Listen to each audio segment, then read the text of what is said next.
আসসালামু আলাইকুম। এখন আপনারা দেখবেন সংবাদ শিরোনাম।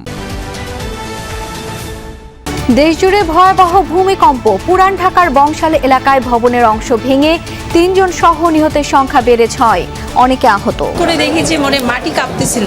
শুরু হওয়ার পরে আমি বাইরে বের হয়ে গেছি, বাইরে যাওয়ার পরে দেখেছি বিল্ডিং কাঁপতেছে। খুবই আতঙ্কিত হয়ে আমরা দৌড়াদৌড়ি করে একজন একদিকে আমরা ছোট ছোট শুরু করছি। আল্লাহ আমাদের ভাগ্য ভালো রাখছে, আমরা বেঁচে গেছি। দেশে ৩০ বছরের মধ্যে সবচেয়ে শক্তিশালী ভূমিকম্প, তথ্য আবহাওয়া গবেষণা কেন্দ্রের। ভূতাত্ত্বিক গঠনের কারণেই দক্ষিণ পূর্ব এশিয়ার দেশগুলো বেশি ঝুঁকি। যাবৎকালের যদি আমি বলি, এই 3 দশকের মধ্যে সবচেয়ে বড় মাত্রার ভূমিকম্প ছিল আজকে। 5.7 মাত্রার একটা ভূমিকম্প হয়েছে। 5 মাত্রার ভূমিকম্পকে সাধারণত আমরা তুলনা করি হিরোশিমা এবং নাগাসাকিতে যে বোমাটা ফেলা হয়েছিল সেই বোমার শক্তির সমান। সশস্ত্র বাহিনী দিবসে শিখা অনির্বাণে শ্রদ্ধা, মুক্তিযুদ্ধে আত্মদানকারী সেনাদের স্মরণ। জুলাই গণ অভ্যুত্থানকে ধারণ করে দেশ এগিয়ে নেওয়ার আহ্বান প্রধান উপদেষ্টা। জুলাই 2024-এ নতুন বাংলাদেশ গড়ার যে সুযোগ ছাত্র জনতার সাহস ও আত্মত্যাগের বিনিময়ে আমরা অর্জন করেছি, সেটাকে কাজে লাগিয়ে আমাদের সুন্দর সমৃদ্ধশালী ভবিষ্যৎ গড়ি। নির্বাচনকালে তত্ত্বাবধায়ক ব্যবস্থা ফিরলেও বাস্তবায়নের পথে চ্যালেঞ্জ দেখছেন বিশ্লেষকরা। রূপরেখা নির্ভর করবে বিদায়ী সরকারের উপর। এই ধরনের রায়ের পরে আপনার সংসদে একটা র্যাটিফিকেশনের দরকার হয় সংবিধানের অংশ হিসাবে এই রায়কে কার্যকর করার জন্য। একক সংখ্যাগরিষ্ঠতা থাকে, দেখবেন তারা তাদের মতো করেই এই আইনটা করবে এবং সেটা আমি মনে করি আরেকটা নতুন সমস্যা জন্ম। চলছে বাংলাদেশ আয়ারল্যান্ড মিরপুর টেস্টের তৃতীয় দিন। ভূমিকম্পের কারণে 3 মিনিট বন্ধ ছিল খেলা। গণমাধ্যম কর্মীদের মধ্যে আতঙ্ক। সারা দেশে সবাই হয়তো তীব্রভাবে টের পেয়েছে, কিন্তু প্রেস বক্সে যারা আমরা ছিলাম তাদেরটা একদম ভয়ঙ্কর অবস্থা ছিল। মানুষের আতঙ্ক, ক্রিকেটারদের আতঙ্ক আমরা টের পাচ্ছিলাম। এখানে ক্রিকেটাররা প্র্যাকটিস করতেছিল এবং ম্যাচও বন্ধ হয়ে গেছিল এবং গ্যালারি থেকে দর্শকরা চিৎকার করতেছিল। আসসালামু আলাইকুম। এখন দেখবেন সংবাদ বিস্তারিত। ভয়াবহ ভূমিকম্পে কেঁপে উঠল রাজধানী সহ দেশের বিভিন্ন স্থান। এই ভূমিকম্পের মাত্রা ছিল 5.7। আবহাওয়া দপ্তর জানিয়েছে এর উৎপত্তিস্থল নরসিংদীর মাধবদীতে। স্থানীয় সময় সকাল 10:40-এর দিকে এই কম্পন অনুভূত হয়। ভূপৃষ্ঠ থেকে মাত্র 10 কিলোমিটার গভীরে ছিল এর উৎপত্তিস্থল, ফলে তীব্র শক্তিতে কম্পন আঘাত হানে। ভূমিকম্পের আঘাতে এখন পর্যন্ত ঢাকায় 3 জনের মৃত্যুর খবর পাওয়া গেছে। রাজধানী থেকে উৎপত্তিস্থল খুব কাছেই হয় ঢাকাতে তীব্র কম্পন অনুভূত হয়। বিভিন্ন স্থানে বেশ কিছু ভবন হেলে পড়ার খবর পাওয়া গেছে। আতঙ্ক ছড়ায় সাধারণ মানুষের মাঝে। এ সময় ঘরবাড়ি, অফিস এবং ব্যবসা প্রতিষ্ঠান ছেড়ে বাইরে বের হয়ে আসেন লাখো মানুষ। সাম্প্রতিক সময়ের মধ্যে বাংলাদেশে এটি অনুভূত হওয়া সবচেয়ে শক্তিশালী ভূমিকম্প। ব্রিজ কাঁপতেছে, উপরে তাকায় দেখি যে বিল্ডিং টিল্ডিং সব কাঁপাকাঁপি শুরু করছে। আমরা প্রথমে বুঝতে পারি নাই, তো কিছুক্ষণ 10 সেকেন্ড পরে দেখি যে আমি সহ কাঁপতেছি। করে দেখেছি মনে মাটি কাঁপতেছিল আর অনেক জোরে। তখন আমরা সবাই এলোমেলো, যে যার মতো চলে গেছে। প্রচণ্ড ঝাঁকুনির পরে আর কি আমরা আসলে দিকবিতেল হয়ে সবাই বের হয়ে আসি আর কি। ভয় পেয়েছি, আল্লাহ আমাদের ভাগ্য ভালো রাখছে, আমরা বেঁচে গেছি। যে যেদিক দিয়ে পারছে বের হয়ে চলে আসছে। আমরা ওইখান থেকে একজনের গ্লাসটা ভেঙে দিছিল।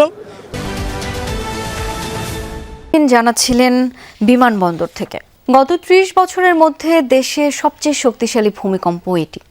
এর উৎপত্তিস্থল নরসিংদীর মাধবদীতে। এই তথ্য জানিয়েছেন ভূমিকম্প গবেষণা কেন্দ্রের ভারপ্রাপ্ত কর্মকর্তা রুবায়েত কবির। সকাল 10:38 সেকেন্ডে যে ভূমিকম্পটা হয়েছে, উৎপত্তি স্থলটা ছিল আসলে নরসিংদীর মাধবদী। এই যাবৎকালের যদি আমি বলি, এই 3 দশকের মধ্যে সবচেয়ে বড় মাত্রার ভূমিকম্প ছিল আজকে। 5.7 মাত্রার একটা ভূমিকম্প হয়েছে। এটা একটা মাঝারি মানের ভূমিকম্প। 5 মাত্রার ভূমিকম্পকে সাধারণত আমরা তুলনা করি হিরোশিমা এবং নাগাসাকিতে যে বোমাটা ফেলা হয়েছিল সেই বোমার শক্তির সমান।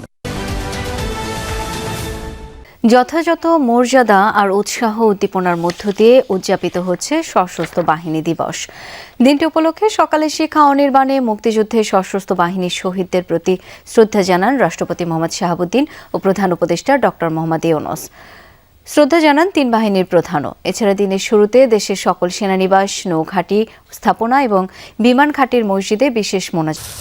মহান মুক্তিযুদ্ধে সশস্ত্র বাহিনীর যেসব অকুতোভয় বীর সেনানী আত্মাহুতি দিয়েছেন সেসব সূর্য সন্তানদের প্রতি রাষ্ট্রপতি মোহাম্মদ শাহাবুদ্দিনের এই শ্রদ্ধা নিবেদন। সকালে ঢাকা সেনানিবাসে শিখা অনির্বাণে বীর শহীদদের প্রতি শ্রদ্ধা জানান প্রধান উপদেষ্টা ডক্টর মোহাম্মদ ইউনূস। এ সময় বিয়োগলে বেজে ওঠে করুণ সুর। পরে সশস্ত্র বাহিনীর একটি চৌকস দল গার্ড অব অনার প্রদান করেন।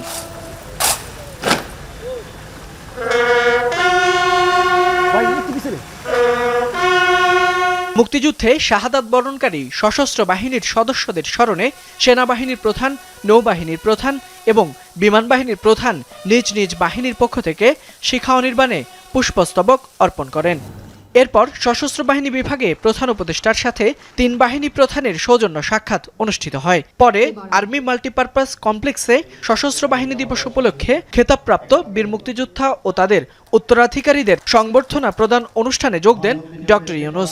এ সময় তিনি বলেন, জুলাই গণঅভ্যুত্থানে ছাত্র জনতার আত্মত্যাগের মাধ্যমে যে নতুন বাংলাদেশ গড়ার সুযোগ তৈরি হয়েছে সেটাকে কাজে লাগিয়ে সমৃদ্ধশালী ভবিষ্যৎ নির্মাণ করতে হবে। বৈষম্যহীন, শোষণহীন, কল্যাণময় এবং মুক্ত রাষ্ট্রের জন্য যে স্বপ্ন নিয়ে মুক্তিযোদ্ধারা দেশ স্বাধীন করেছিলেন, আমরা তাদের সেই স্বপ্ন পূরণে অঙ্গীকারবদ্ধ।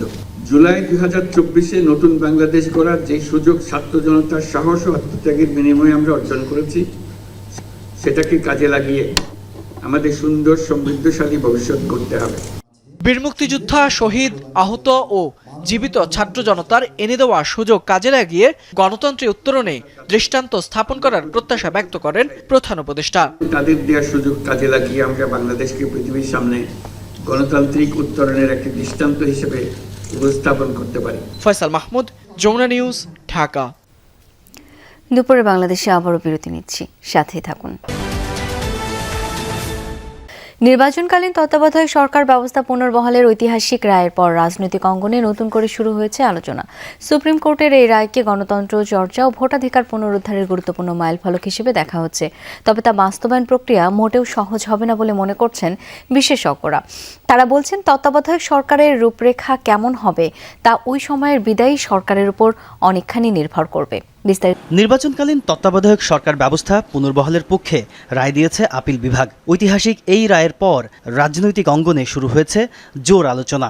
রায়ে বলা হয়েছে, সংসদ ভেঙে গেলে 15 দিনের মধ্যে দায়িত্ব নেবে তত্ত্বাবধায়ক সরকার। যদিও এটি কার্যকর এবার হচ্ছে না, বরং দেখা যাবে পরের বার, অর্থাৎ চতুর্দশ সংসদ নির্বাচন থেকে। এই ধরনের রায়ের পরে আপনার সংসদে একটা র্যাটিফিকেশনের দরকার হয়। আপনার সংসদে এই সংবিধানের অংশ হিসাবে এই রায়কে কার্যকর করার জন্য সেই র্যাটিফিকেশনটা হয়তো আমাদের সামনে যে আপনার সংসদ আসছে সেই সংসদের পাশ করে এটাকে হয়তো আপনার নতুন করে সংবিধান ছাপিয়ে আপনার আগের অবস্থায় ফিরিয়ে নিয়ে যাওয়া হবে। এই সিদ্ধান্তকে সাধুবাদ জানিয়েছে বিভিন্ন মহল।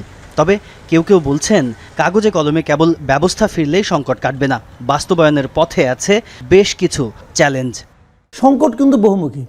সংকট কিন্তু কেবল তত্ত্বাবধায়ক সরকার না, তত্ত্বাবধায়ক সরকারটা কে কায়েম করবে, তার মাথার মধ্যে কি চলছে, সেটি হলো মূল সংকট। তত্ত্বাবধায়ক সরকার আসার আগ মুহূর্তে যে সরকারটা থাকবে তাদের নিয়তের মধ্যে সমস্যা। যদি নিয়ত খারাপ হয় তাহলে এটা আবার সমস্যা তৈরি করবে। সিনিয়র এই সাংবাদিকের শঙ্কা, রাজনৈতিক দলগুলো সমঝোতায় না এলে কাঠামো ফের বিতর্কের জন্ম দিতে পারে।